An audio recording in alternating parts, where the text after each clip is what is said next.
नेहरू के समाजवादी अर्थव्यवस्था पर क्या विचार थे उनको भी पढ़ेंगे।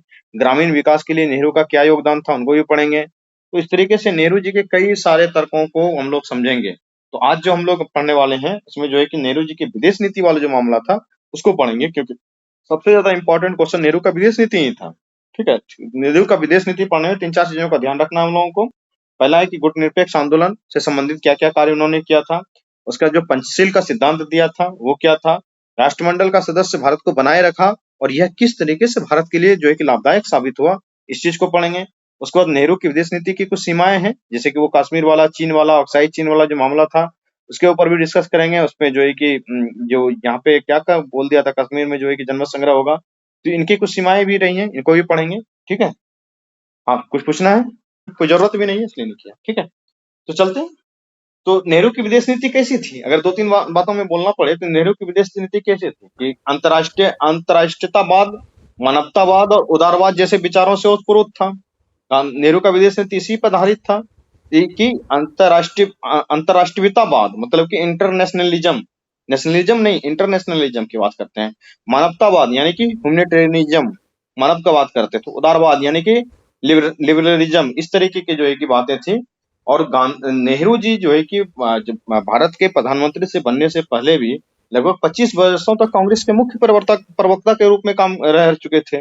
फलतः जब वो 1946 में भी अंतरिम सरकार में प्रधानमंत्री बने हो, चाहे बाद में भी वो प्रधानमंत्री बने हो, तो 1946 में जब वो प्रधानमंत्री थे, प्रधानमंत्री के साथ साथ विदेश मंत्री का भी पोर्टफोलियो उन्हीं के पास था, जब फॉरेन मिनिस्ट्री का था वो भी साथ ही थे। तो उन्होंने बहुत सारे विदेश नीति का संकल्पना किया था, जिसमें कि गुटनिरपेक्ष और पंचशील का जो सिद्धांत था, ये दोनों एक नया सिद्धांत था। ये नवीन मार्गदर्शक सिद्धांत उन्होंने दिए थे और इससे जो है कि काफी देश को उस समय तो बहुत फायदा हुआ था। और गुटनिरपेक्ष आंदोलन बहुत बड़ा आंदोलन है। नेम जो है उस पर काफी सवाल यूपीएससी में पूछे जाते हैं, बीपीएससी में भी पूछे जाते हैं।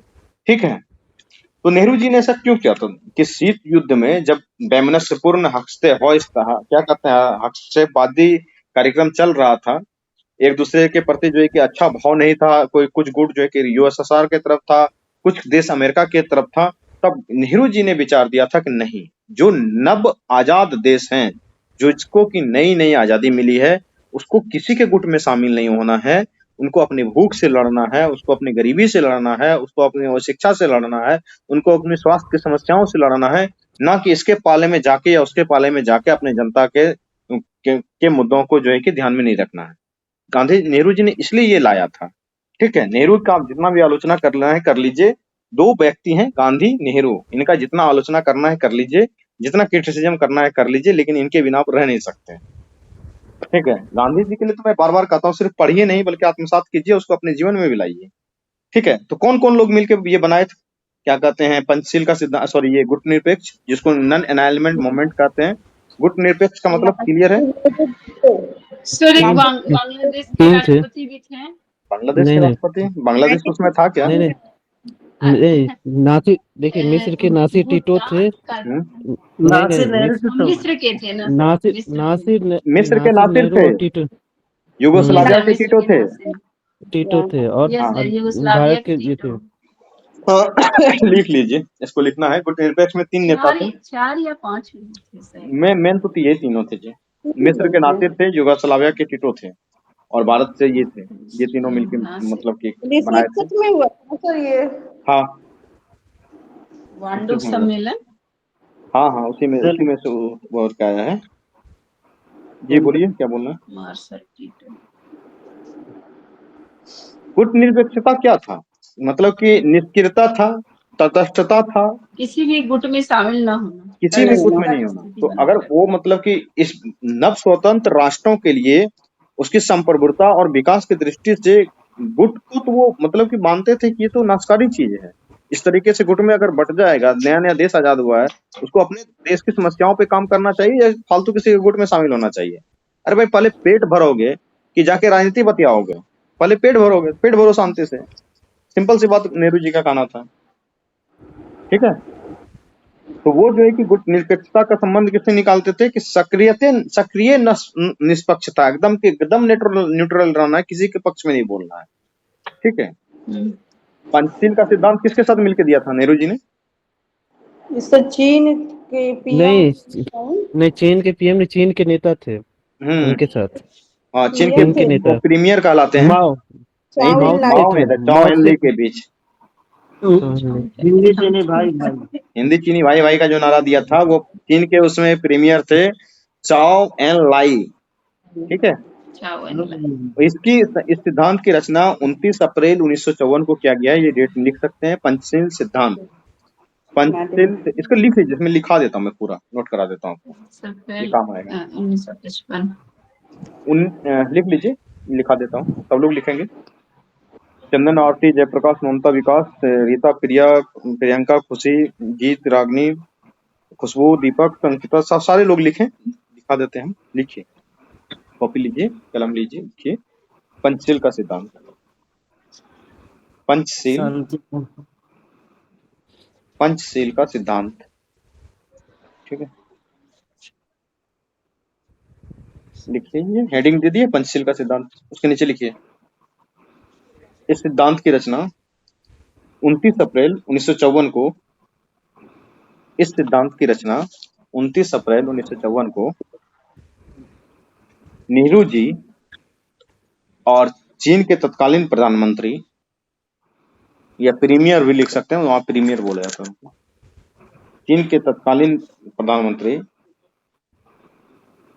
चाउ N lie,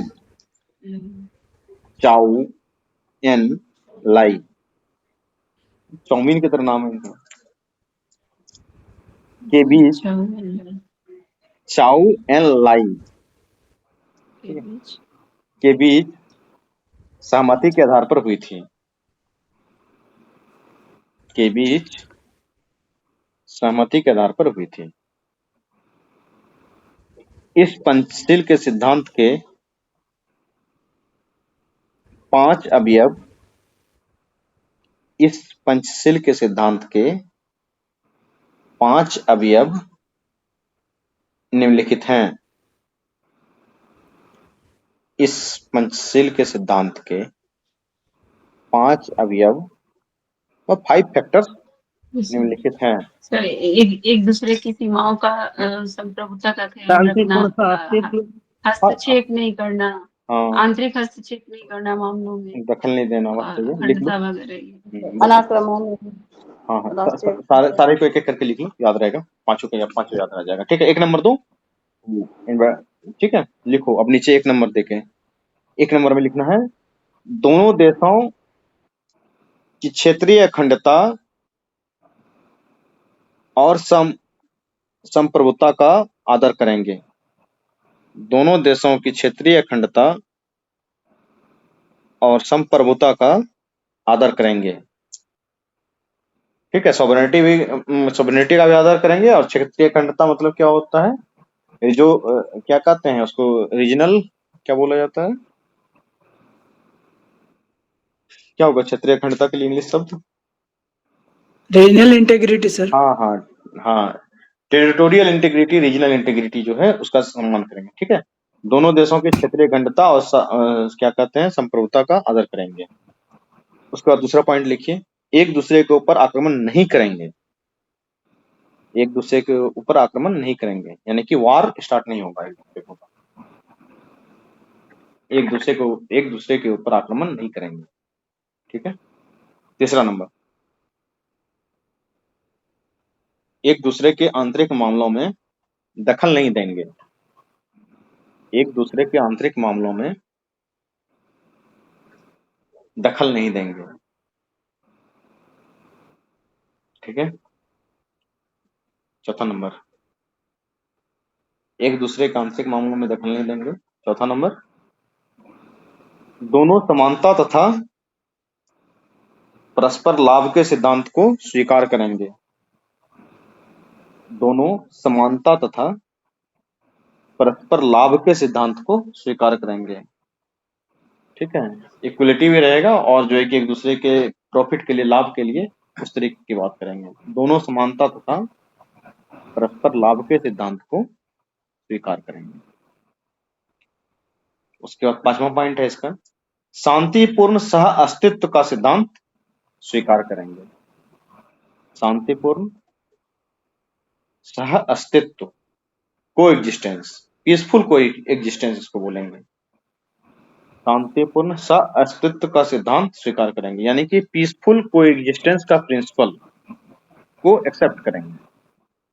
acceptance of peaceful को एग्जिस्टेंस प्रिंसिपल, शांतिपूर्ण सह अस्तित्व का सिद्धांत स्वीकार करेंगे।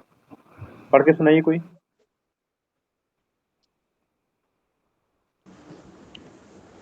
दोनों देशों के क्षेत्रीय अखंडता एवं संप्रभुता का आदर करेंगे। एक दूसरे के ऊपर आक्रमण नहीं करेंगे। एक दूसरे के आंतरिक मामलों में दखल नहीं देंगे। दोनों समानता तथा परस्पर लाभ के सिद्धांत को स्वीकार करेंगे। शांतिपूर्ण सह अस्तित्व का सिद्धांत को स्वीकार करेंगे। अब देखिए, जो लोग नहीं लिखे हैं अभी तुरंत पढ़ा जाएंगे। दीपक पढ़ के सुनाओ जरा। नहीं, ये वाला नहीं, इसका फोटो दिख रहा है, तुम नहीं, दूसरा। दीपक, अभिषेक, अंकिता सिंह, मयंक, जरा पढ़ के सुनाओ। लिखे हो? बोलो अभिषेक, अंकिता सिंह बोलो, मयंक बोलो, मीनू बोलो। देखे सर मैं बोलूं? नहीं, तुमको नहीं बोलना, हमको पता है कौन लिखा है कौन नहीं लिखा। ठीक है, तो मैंने सिद्धांत भी लिखा दिया। मतलब कि इसमें हुआ क्या कि ये सब बात तो सही रहा, लेकिन इसमें जो एक था कि एक दूसरे के ऊपर आक्रमण नहीं करेंगे। और 1962 में क्या हुआ? 1962 में आक्रमण कर दिया। तो नेहरू जी का इसी मामले में जो है ना, वो होता है, क्या कहते हैं कि ये जो आदर्शवादी राजनीति जो मामला था ना, कि मैत्री चीन के साथ ही जो है कि उन्होंने बहुत ही अधिक अस्वस्थ होना, उसके साथ मैत्रीपूर्ण भाव बनाए रखना, मैत्रीपूर्ण आस्था बनाए रखना, और उसके बाद आदर्शवादी राजनीति को बढ़ावा देना, ये मामला नेहरू जी के ऊपर जो है कि भारी पड़ गया था। क्योंकि चाओ इन लाइन है, वो जब थे वो प्रीमियर, उसके बाद ये सिद्धांत समझौता हुआ और 1962 में भारत के ऊपर हमला हो गया, आक्रमण हो गया। तो ये तो सिद्धांत का सीधा मतलब कि फजीहत उड़ गया ना। तो इसके ऊपर जो है कि इनका होता है वो। फिर भी नेहरू जी जो है कि बहुत सारा काम अच्छा भी किए थे, जैसे कि उनका ये वाला जो मामला है, इसको कल हम लिखा देंगे, जो राष्ट्रवाद वाला मामला था, सॉरी, वो राष्ट्रमंडल में जो शामिल होने का मामला था। हाँ दानिश, कुछ बोलना चाह रहे हैं? और भी मामलों में डिसीजन होता है। 2-3 मामले बहुत स्पष्ट हैं। एक तो कश्मीर का नीति, उसके बाद चीन के साथ संबंध की असफलता, उसके बाद क्या कहते हैं, ये तिब्बत को मान लेना, ऑक्साइड चीन वाला जमीन जो वो मामला चला था, उसमें जब कहा था कि ये क्या कहते हैं, इसमें तो कुछ बंजर जमीन है, ये चीन को दे दो, इस तरीके से। फिर जो उनके विपक्षी नेता थे उस समय के, कौन तो थे, जो संसद में खड़े होकर अपना टोपी उतार के माथे से दिखा दिया, मेरे माथे पे एक भी बाल नहीं है, इसका क्या मतलब है, माथा किसी को दान कर देंगे। तो ये गरम बहस भी हुआ है इसके ऊपर। तो ये उनकी क्रिटिसिज्म है, वो उसको भी समझाएंगे। ठीक है, अभी तो मैंने थोड़ा बहुत बताया है। जैसे गांधी जी को पढ़ाने में 2 दिन लगा, तो नेहरू जी को भी तो 1 दिन देना बनता है ना। तो कल हम लोग पढ़ेंगे इसके बारे में फिर। ठीक है, ठीक है तब। सर एक डाउट है। हाँ बोलो।